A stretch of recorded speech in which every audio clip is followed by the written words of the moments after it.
오늘 아동부, 유치부, 교사 헌신 예배로 하나님께 영광 돌리게 되었습니다.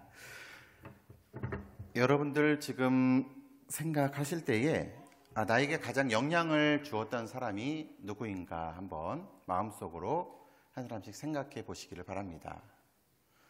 여러분들이 지금까지 살아오시면서 많은 사람들을 만나고 관계 맺으면서 살아오셨을 것입니다. 그런데 많은 사람들이 자신에게 가장 많은 영향을 끼쳤던 사람이 누구입니까? 이렇게 물어보게 된다면 일반적으로 나를 가르쳐 주셨던 선생님 가운데 한 분을 생각하는 경우가 많이 있습니다. 부정적인 영향이든 긍정적인 영향이든 교사는 학생들에게 영향을 줄 수 있는 사람입니다. 우리의 생활뿐만 아니라 영적인 문제를 다루는 교회학교 교사들일수록 더욱더 큰 영향력을 끼칠 수 있게 됩니다. 그러기에 교사는 자신의 말과 행동뿐만 아니라 자신의 생활 습관까지도 영향력을 줄 수 있다라는 것을 기억하면서 우리 아이들을 지도하는 것, 이것이 얼마나 큰 것인지 모릅니다. 여러분들, 예수님께서 마태복음 28장 17절에서 19절 말씀해 보면 모든 족속으로 제자를 삼으라 말씀하셨습니다. 이 말은 단순하게 주일학교 교사들에게만 하신 말씀이 아니라 우리 모두에게 하신 말씀임을 기억할 수 있기를 바랍니다. 오늘 아동부, 유치부, 교사 헌신 예배로 드리고 있지만 우리 각자 이 자리에 앉아서 하나님의 말씀을 듣고 있는 우리 모두가 다른 사람에게 영향력을 끼칠 수 있는 교사로서 세워질 수 있다라는 것을 항상 기억하시면서 내 말과 내 행동 또한 우리들의 신앙의 모습까지도 다 영향력을 줄 수 있는 이러한 관계에 놓여 있다라는 것을 기억하시면서 오늘 말씀 묵상하시고 또한 하나님의 명령에 순종하며 나아갈 수 있기를 간절히 원합니다. 예수님께서는 이 땅에 오셔서 하나님 나라 말씀을 우리들에게 가르치셨습니다. 그런데 예수님께서 이 땅에서 하나님 나라 말씀을 가르치는 것을 잘 보게 되면 입으로만 가르친 것이 아닙니다. 예수님의 가르침 가운데는 온전히 먼저 예수님께서 행동하시고 너희들은 내가 하는 말, 내가 하는 생각, 내가 하는 행동들을 잘 보고 배워라.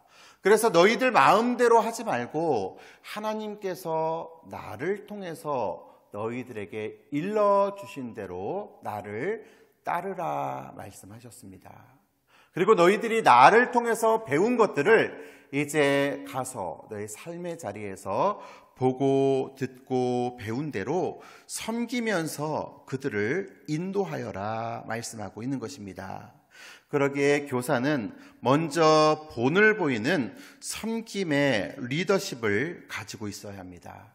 우리가 섬기면서 다른 사람들 앞에 설 때에 영적인 필요를 채워줄 수 있는 것이고 또한 정서적인 필요를 채워줄 수 있는 것입니다. 또한 교사로 세움받은 사람들이라면 다른 사람의 생활의 필요까지도 관심을 가지고 채워줄 수 있는 이러한 모습이 필요한 것입니다.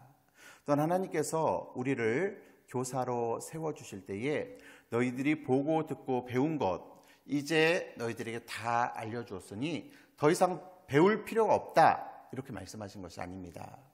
우리는 계속적으로 하나님 앞에 기도하고 하나님의 말씀을 묵상하면서 끝까지 내가 부족하다 생각하면 더욱더 내가 성장할 수 있기 위하여서 말씀을 듣고 기도하고 배우는 자세가 필요한 것입니다. 그래서 내가 하나님 앞에 한 걸음 한 걸음 나아가면서 하나님께서 나에게 이러한 것들을 깨닫게 해주셨습니다. 내가 먼저 하나 더 깨닫고 내가 먼저 한 번 더 섬기고 내가 하나님 앞에 한 번 더 무릎 꿇으면서 하나님 앞에 나아가야 하는 것입니다. 그리고 내가 다른 사람들 앞에서 하나님의 말씀을 증거할 때에 내 제자들은 나를 넘어설 수 없습니다. 그러기에 교사보다 우수하게 그 아이가 성장할 수 없게 되는 것입니다. 내가 가르치는 아이들은 내가 보고 내가 듣고 내가 생활하는 양식 그 이상으로 가르칠 수 없는 것입니다. 그러기에 스승된 자는 내가 가르칠 것이 없게 되면 뭐라고 이야기합니까? 너희들에게 더 이상 가르칠 것이 없다. 하산해라. 이렇게 하지 않습니까? 이것은 교사보다 더 높은 수위로 그 학생을 가르칠 수 없다는 것입니다. 그러기에 주님께서 부르셔서 다른 사람들 앞에서 하나님의 사랑을 증거하고 하나님의 은혜를 증거하는 사람들은 계속적으로 교육을 받으면서 하나님의 뜻이 무엇인가, 하나님께서 나를 통해서 다른 이들에게 가르치라고 말씀해 주시는 것이 무엇인가 묵상하면서 계속적으로 배우고 하나님 앞으로 나아가는 생활 양식이 필요한 것입니다. 여러분들 매 순간순간 하나님 뜻 앞에 순종하며 나아갈 수 있는 교사들 다 될 수 있기를 바랍니다. 아동부 교사, 유치부 교사뿐만 아니라 이 자리에 앉아서 예배드리고 있는 여러분들 모두가 하나님께서 불러주셔서 나를 통해서 다른 이들에게 복음 증거하라고 나를 교사로서 세워주셨다. 이 말씀을 항상 마음에 새기고 올바른 교사, 하나님께서 나를 통해서 역사해 주시는, 내가 증거하는 것이 아니라 성령님을 통하여 성령님께서 가르치시게 하는 그러한 교사가 될 수 있는 여러분들 될 수 있기를 간절히 원합니다. 예수님께서 이 땅에서 주의 복음을 증거하시면서 많은 박해를 당하셨습니다. 또한 그를 따르는 제자들에게 너희들이 나를 따를 때에 많은 어려움이 있을 것이고 많은 시련이 있을 것이다, 이렇게 이야기하셨습니다. 왜 이런 것들을 예수님께서는 제자들에게 말씀하셨습니까? 오늘 우리가 읽지는 않았지만 15장 18절에서 19절 말씀을 한번 보도록 하겠습니다. 요한복음 15장 18절에서 19절입니다. 같이 한번 읽겠습니다. 시작.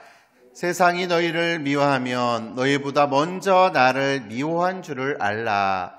너희가 세상에 속하였으면 세상이 자기의 것을 사랑할 것이나 너희는 세상에 속한 자가 아니요 도리어 내가 너희를 세상에서 택하였기 때문에 세상이 너희를 미워하느니라.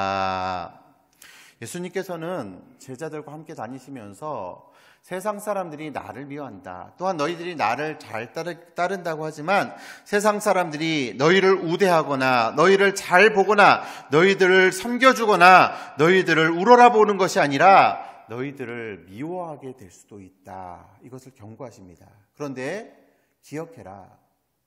세상 사람들이 너희를 미워할 때에 너희를 박해하고 너희를 미워하는 것이 아니라 나를 박해하고 나를 미워하는 것임을 기억해라 말합니다. 예수님을 따른다라는 것은 이처럼 온전하게 예수님 편에 서고 예수님의 말씀 앞에 선다라는 것입니다. 그리고 또한 예수님께서 우리들이 이미 박해를 받아야 된다라는 것 또한 말씀해 주고 있는 것입니다. 그리고 우리가 이 땅을 살아가면서 주의 복음을 가르치고 주의 복음 말씀대로 살아갈 때에 이러한 고난 받는 것에 대해서 두려워하지 말아라. 세상 사람들이 너희를 박해하고 너희들에게 어려움을 주는 것이 아니라 나를 박해하고 나에게 어려움을 주는 것이다. 누가 알고 계시다는 것입니까? 하나님이 알고 계시다는 거예요. 박해는 내가 받지만 어려움은 내가 당하지만 이 모든 어려움을 우리 주님께서 알고 계시다는 것입니다.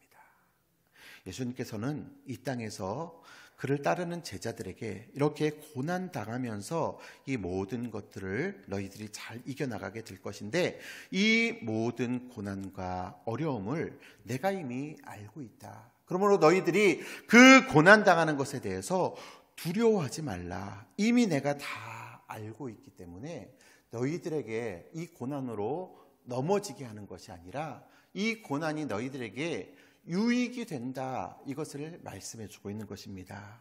고난을 통하여서 주님께서는 그들의 믿음이 성장하게 될 것을 알고 계셨습니다. 또한 그 고난으로 인하여서 그들의 신앙이 자라나고 또한 많은 이들에게 영향력을 끼치며 하나님의 나라가 증거될 것을 알고 계셨던 것입니다. 그렇기 때문에 주님께서는 먼저 그 고난을 알고 너희의 어려움, 너희들이 당하는 그 박해, 세상 사람들이 너희를 향해서 박해하고 고난을 주지만 그 모든 것들은 내가 알고 있고 너희들이 당하는 그 고난, 또한 그 고난 속에서 너희들이 믿음을 지키고 있다라는 그 사실을 내가 알고 있다라는 것을 말해주고 있는 것입니다. 예수님께서 이 땅에 계실 때에는 제자들과 함께 다니시면서 그들에게 영향력을 끼치셨고 또한 그들의 고통, 그들의 고난만 감당할 수 있었습니다. 하지만 예수님께서는 살아 계시면서 내가 너희들을 떠나게 될 것이다 계속적으로 말씀하고 있습니다. 그리고 내가 너희들에게서 떠나가게 된다라는 것, 이것에 대해서 더 이상 두려워하지 말라. 내가 너희들과 함께 있는 것도 좋지만 내가 너희들을 떠나게 될 때에 나보다 더 큰 성령님을 너희들에게 보내주겠다라고 말씀해 주셨습니다. 그러므로 성령님께서 이 땅에 오시게 된다면 나를 보는 이들뿐만 아니라 나를 믿고 따르는 아직 내 눈앞에 보이지 않는 모든 사람들이 행하는 모든 고통과 어려움들, 그것들을 내가 보고 정말로 그들을 도와줄 수 있게 될 것이다. 이것을 말씀하고 계신 것입니다. 과연 예수님께서 하늘로 올라가시고 이 땅에 오신 성령님은 어떤 분이시기에 우리를 도우시고 이 모든 것들을 알고 계시고 이 모든 것들을 통해서 사람들을 가르치게 하시는지 한번 생각해 보도록 하겠습니다. 먼저는 성령님을 우리를 도우시는 보혜사시다라는 것을 기억할 수 있기를 바랍니다. 예수님은 부활 승천하신 후에 우리들에게 보혜사 성령님을 보내주시겠다라고 약속해 주셨습니다. 왜 이것이 필요한 것입니까? 예수님이 이 땅에 육신을 가지고 생활하실 때에는 시간과 공간에 제약이 있으셨습니다. 그러기에 주님 앞에 나오는 모든 사람들을 다 대할 수 없었던 것입니다. 하지만 예수님께서 이제 십자가에 못 박혀 달려 돌아가신 후에 이 땅에 성령님께서 오셨을 때에는 시간과 공간의 제약 없이 우리들에게 역사하실 수 있는 분이셨던 것입니다. 그러기에 우리의 눈에 보이지 않는다고 할지라도 성령님께서 함께 해주시고 성령님께서 모든 것을 알고 계시는 것이다. 이 사실을 우리는 성경을 통해서 알고 살아가는 사람들이 되어져야 합니다. 여러분들, 성령님께서 우리 눈에 보이지는 않지만 우리가 드리는 이 예배를 받으십니다. 여러분 믿습니까? 성령님께서 우리와 함께 해주신다라고 하시는 이 약속의 말씀은 내가 교회에 있든지 집에 있든지 회사에 있든지 그 어디에 있든지 내 모든 삶을 인도해 주시는 분이시다. 이것을 말씀해 주시는 것입니다.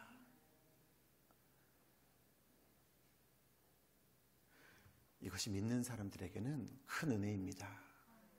하지만 이 사실을 믿지 않고 혹은 말로는 아멘하지만 내 삶 가운데 성령님의 역사, 성령님께서 내 모든 것을 알고 계시고 나를 지켜주시고 나를 통해서 나타내기를 원하신다. 이것을 믿음으로 믿고 생활하지 않는 사람들에게는 크게 어려움이 닥칠 수도 있게 되는 일입니다. 성령님께서 나의 모든 것들을 알고 계시고 통제하시고 보호해 주시고 지켜주신다라는 것은 내 삶에 있어서 어떠한 상황이 닥친다 할지라도 성령님께서 다 알고 계시기에 나에게 힘들고 어려운 세상의 시험이 닥친다 할지라도 또한 나에게 손해가 되는 일이 다가오게 된다 할지라도, 내가 맨손으로 살아가는 한이 있다 할지라도 성령님께서 함께 해주신다면 나에게 큰 은혜입니다. 이렇게 고백할 수 있는 신앙 고백이 될 수 있습니다. 하지만 믿음 생활에 실패한 사람들은 이 성령님의 역사를 믿지 않고 살아가는 사람들입니다. 나는 세상에서 실패할 수 있습니다. 하지만 하나님께서 실패하시는 일이란 그 어디에도 존재하지 않습니다.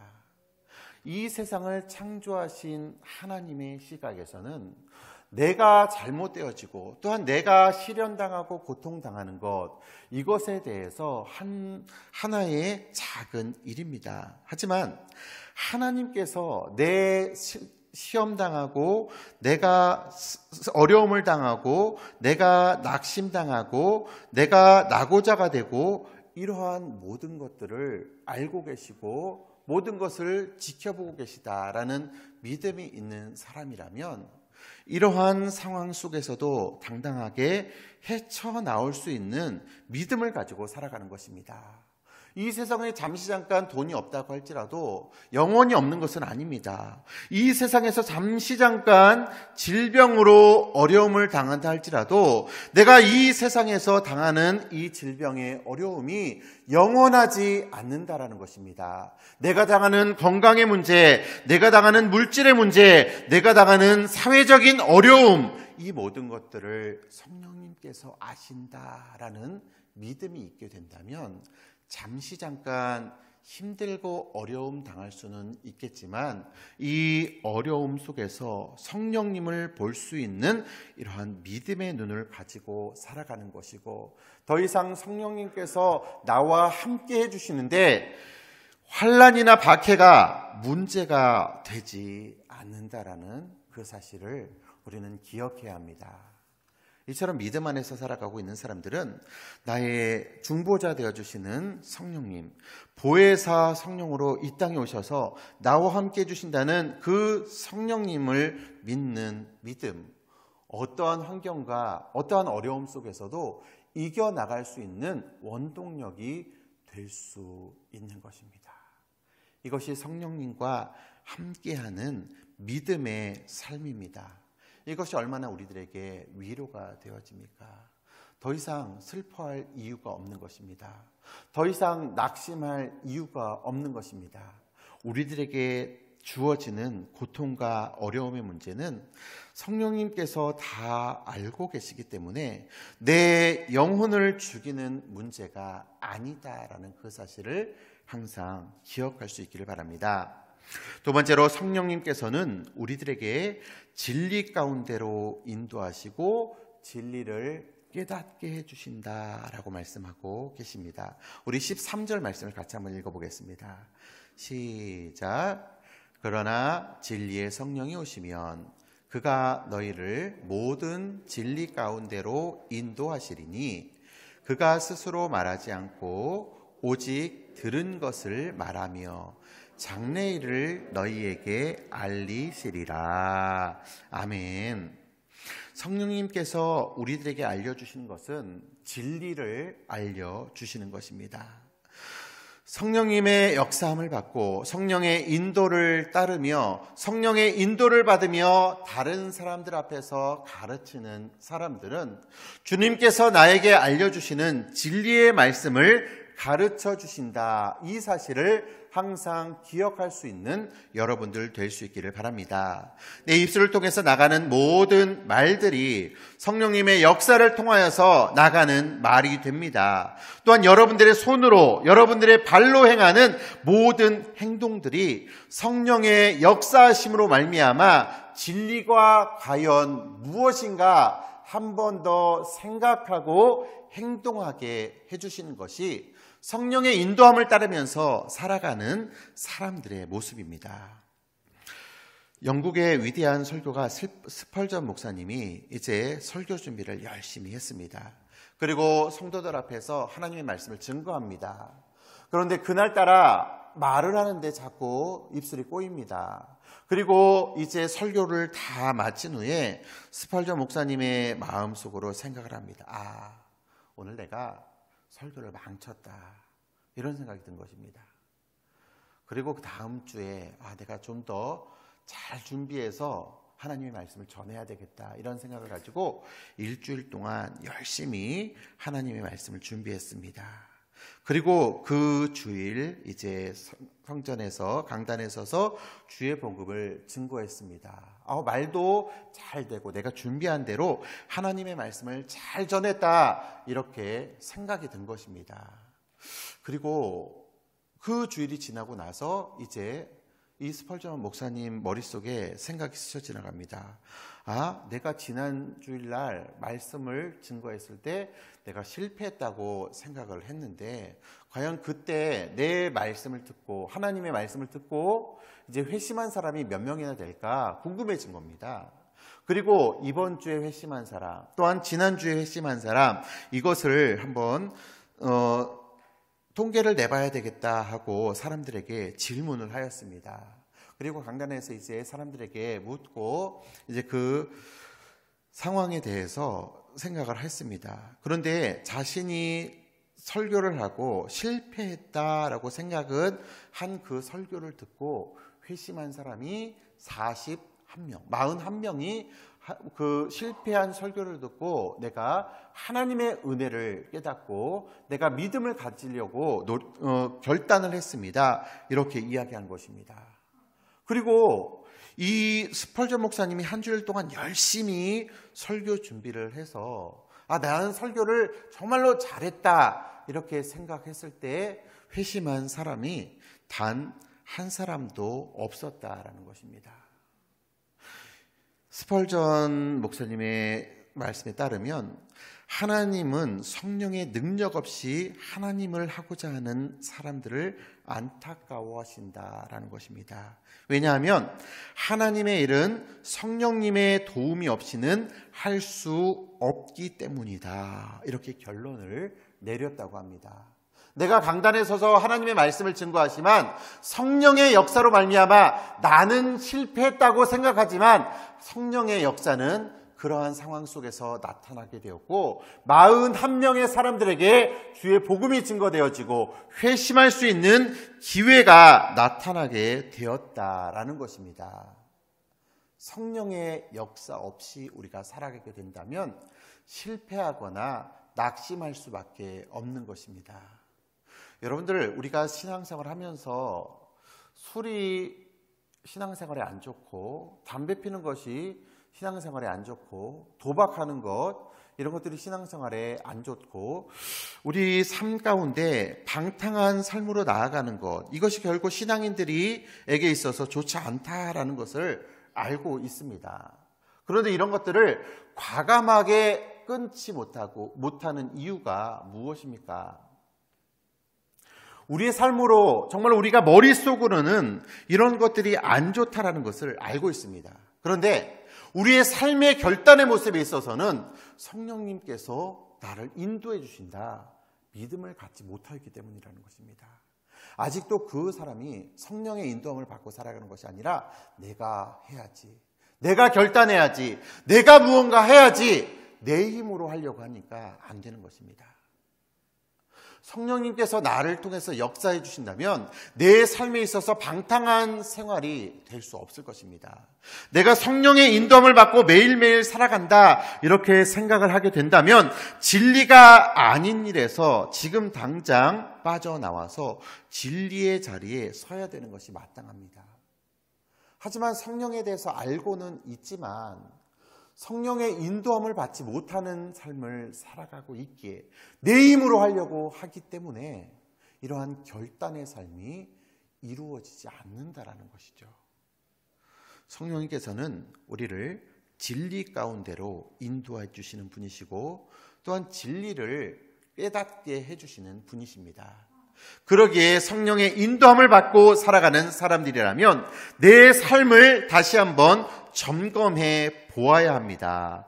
과연 내 삶에 있어서 성령님께서 기뻐하시지 않는 삶은 어떤 것이 있는가 되돌아보며 진리에 서지 못한 삶이 있다면 과감한 결단, 성령님 도와주시옵소서. 성령님의 인도함을 받으며 살아가는 이러한 삶이 필요하게 되는 것입니다. 성경에 예수님께서 사람들에게 천국의 비유에 대해서 말씀하실 때에 밭에 감추어진 보화의 비유에 대해서 말씀하셨습니다. 농부가 일을 하다가 밭을 일구다가 그 밭에서 아주 큰 보화를 발견하게 됩니다. 그리고 그가 이제 집으로 돌아가서 자신이 가지고 있는 지금까지 나에게 있어서 가장 귀중하다라고 생각하는 것이 무엇인지 다 찾습니다. 그리고 그 찾은 것을 가지고 가서 이제 팔게 됩니다. 그리고 그가 한 것은 그 밭을 자신의 소유로 사게 된 것입니다. 그 이유는 무엇입니까? 밭에 감추어진 보화의 가치가 어마어마하다라는 것을 이 농부는 알고 있었기 때문에 지금까지 내가 소중하게 생각한 것들, 지금까지 내가 버릴 수 없었던 것들, 지금까지 이것 없으면 내가 살지 못할 것이다 이렇게 생각했던 것들을 다 팔아서, 그것을 다 팔아서 그 밭을 사는 데에 투자할 수 있었던 것입니다.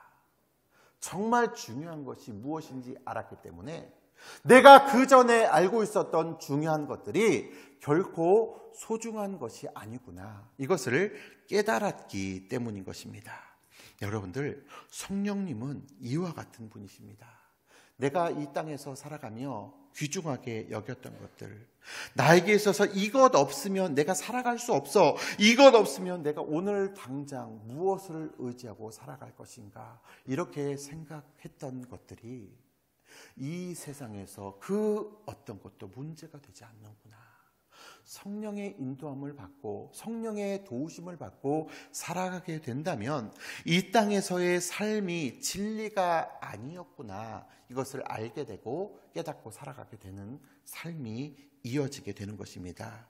이것이 진리를 우리로 하여금 깨닫게 하는 성령의 능력이고, 또한 우리가 이것을 깨닫게 되었다면 우리를 통해서 역사하게 되는 진리를 다른 이들에게 전할 수 있는 은혜가 주어지는 삶이 되어지는 것입니다. 교사는 이와 같이 성령의 인도함을 받으며 다른 사람을 가르치는 사람입니다. 내가 성령의 인도함을 받지 못하고 내가 성령의 말씀대로 살지 아니하는데 다른 사람들에게 어떻게 성령을 증거하겠습니까? 오늘 나를 인도해 주시는 분은 성령님이십니다. 영적으로 내가 소경되지 않도록 성령님 나와 함께해 주시옵소서. 성령님의 감동을 받으며 살아갈 수 있는 여러분들 될 수 있기를 간절히 원합니다.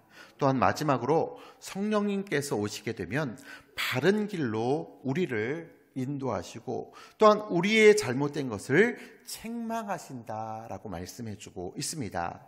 첫 번째로 책망하시는 것은 죄에 대해서 책망하신다 말씀합니다. 여러분들, 우리 다 같이 9절 말씀을 읽어보겠습니다. 시작.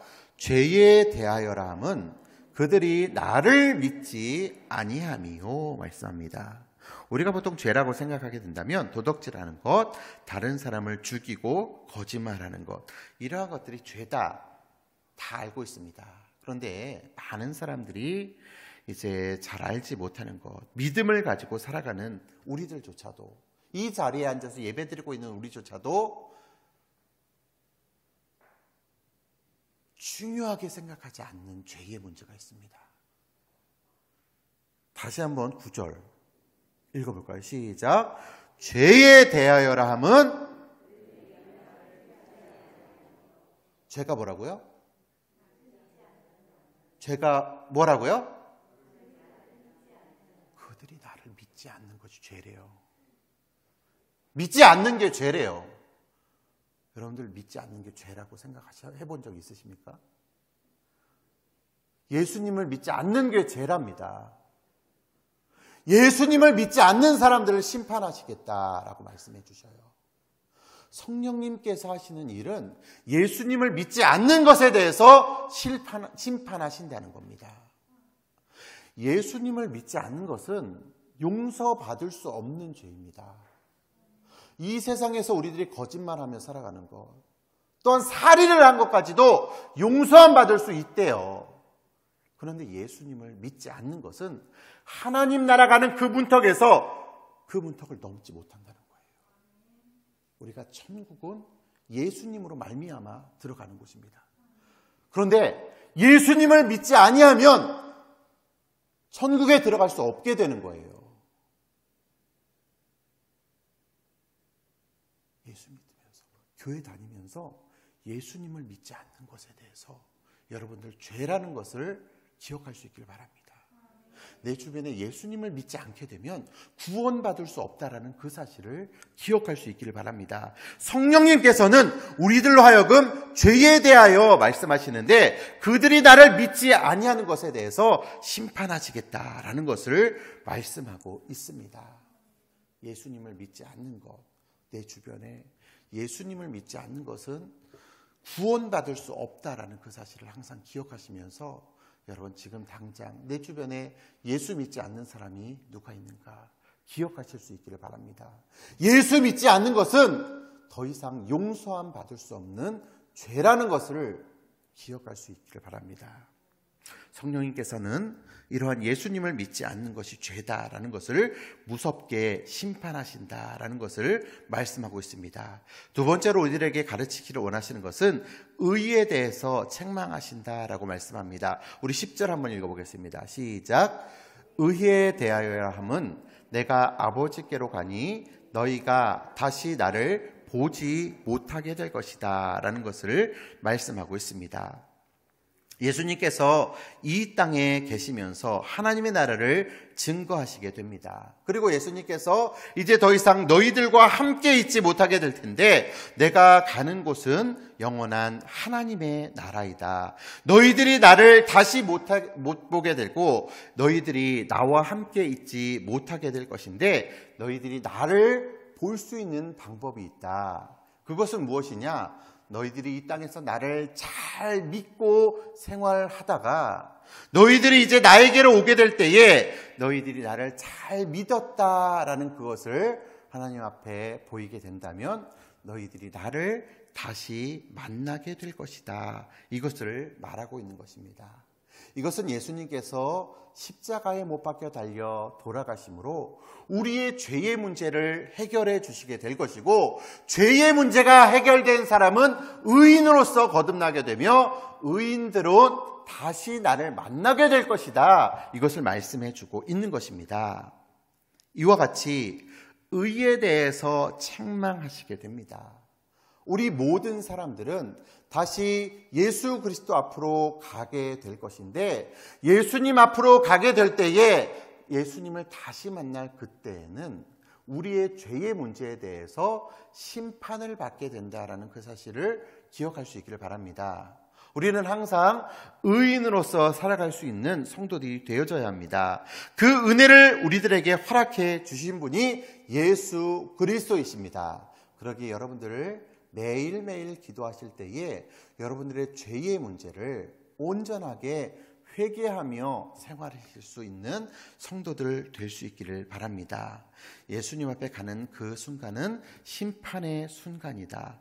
주님 앞에 가는 그 순간에 우리의 죄의 문제는 모두 해결받을 수 있다라는 그 은혜의 말씀, 진리의 말씀을 항상 기억하며 여러분들이 다른 이들을 가르칠 때에 의인으로서 설 수 있는 방법은 예수 그리스도의 십자가의 은혜밖에 없음을 항상 증거하며 전하며 가르칠 수 있기를 바랍니다.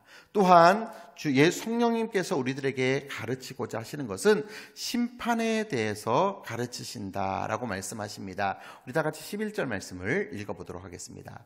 시작. 심판에 대하여라 함은 이 세상 임금이 심판을 받았음이라. 심판에 대해서 우리들에게 알게 해주시는데 이 세상을 다스리는 왕이 이미 심판받았다라는 그 사실입니다. 이 세상을 주관하는 것은 사탄 마귀입니다. 그러기에 예수 그리스도께서 십자가에 달려 돌아가실 때 사탄은 이미 심판받았습니다. 더 이상 구원받지 못할 존재로서 사탄은 심판받았습니다. 그러기에 사탄은 이 세상에서 예수님께서 재림하시기 이전에 행하고 있는 것은 예수 믿는 사람들이 더 이상 예수님을 믿지 못하도록 우리를 혼란스럽게 하고 예수님으로부터 떠나게 하는 것이 사탄이 행하는 일들입니다. 사탄은 하나님 나라에 갈 수 없는 존재이기 때문에 예수님을 믿고 하나님의 나라에 갈 수 있는 많은 성도들을 신앙생활에서 멀어지게 하기 위해서 매 순간순간 성도들을 신앙생활 못하게 하기 위하여서 우리를 계속적으로 공격하고 있는 것입니다. 마지막 날 심판이 있다라는 그 사실을 기억할 수 있기를 바랍니다. 이 세상에 살아가면서 우리가 당하는 모든 근심과 걱정, 유혹과 핍박, 두려움, 탐심, 시기, 질투, 이 모든 것들은 사탄이 우리들을 하나님으로부터 떠나게 하기 위하여서 우리를 공격하는 수단입니다. 여러분들 사탄의 노림수에 넘어가지 않기를 바랍니다. 우리는 구원받은 백성으로서 이제 더 이상 사탄의 존재 아래에 살아가는 것이 아니라 성령의 인도함을 받으며 살아가는 사람들입니다. 성령께서 이 땅에 오시게 될 때에 우리의 죄의 문제에 대해서, 의의 문제에 대해서, 심판의 문제에 대해서 모든 것을 알게 하실 것이고, 또한 성령을 통하여서 다른 이들에게 가르치게 하실 것이다 말씀하고 있습니다. 이 사실을 여러분들 기억하시면서 성령의 인도함을 받으며 주의 말씀대로 여러분들의 삶을 통하여서 성령님께서 가르쳐 주신 것들을 다른 이들에게 가르치며 증거하며 살아갈 수 있는 여러분들 되어질 수 있기를 간절히 원합니다.